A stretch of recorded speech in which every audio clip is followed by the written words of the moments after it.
Salut, salut, je vous souhaite la bienvenue sur ma chaîne. Je suis heureuse de vous retrouver pour qu'on fasse du riz jaune. Le riz jaune, vous allez voir, c'est très simple.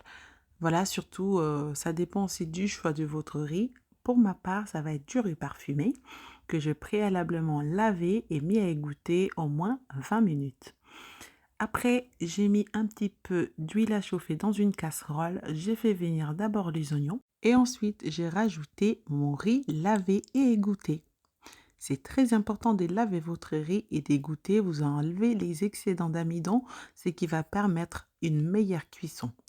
Ensuite, je vais rajouter 2 feuilles de laurier, une cuillère à soupe de curry, une cuillère à soupe de curcuma et la moitié d'une cuillère à café de gingembre. Je vais ensuite bien mélanger pour que le riz soit bien grillé avant de rajouter de l'eau bouillante. Le mieux de faire du riz de cette façon, ça vous fait manger du riz sans pour autant avoir l'impression de manger toujours la même chose. Donc voilà, c'est bien de varier de temps en temps. Vous pouvez rajouter là-dedans du vermicelle aussi. C'est très très bon. Donc vous commencez par faire griller les oignons et puis ensuite vous rajoutez les vermicelles, vous grillez bien et puis vous rajoutez du riz comme ce que je vous montre sur la vidéo. Ensuite, une fois que c'est bien mélangé, je vais rajouter de l'eau bouillante.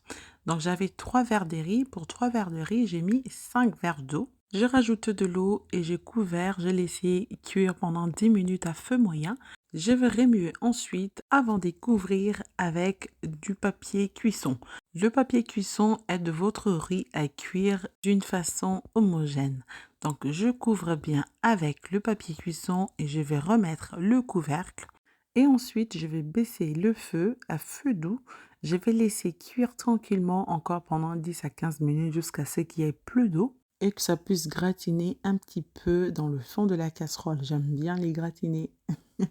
Donc voilà, j'ai couvert avec le papier comme je vous ai dit, j'ai mis le couvercle, je laissé cuire et enfin vous voyez, le riz ne colle pas parce que déjà j'ai bien lavé. Vous lavez jusqu'à ce que l'eau soit claire pour pouvoir éliminer le maximum d'amidon, ce qui permettra au riz de cuire, voilà, comme ce que vous voyez sur la vidéo.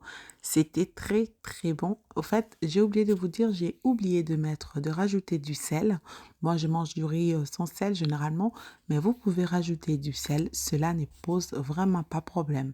C'est vraiment question de goût. Donc voilà, j'ai accompagné cette recette de riz avec le fricassé des cuisses des poulets que vous allez retrouver sur ma chaîne YouTube. N'hésitez surtout pas d'aller y jeter un œil.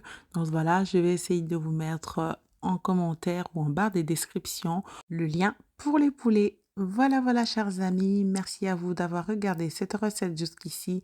N'oubliez pas de vous abonner, de partager et de liker. Je vous retrouve très bientôt pour les nouvelles recettes. Portez-vous bien. Bye bye.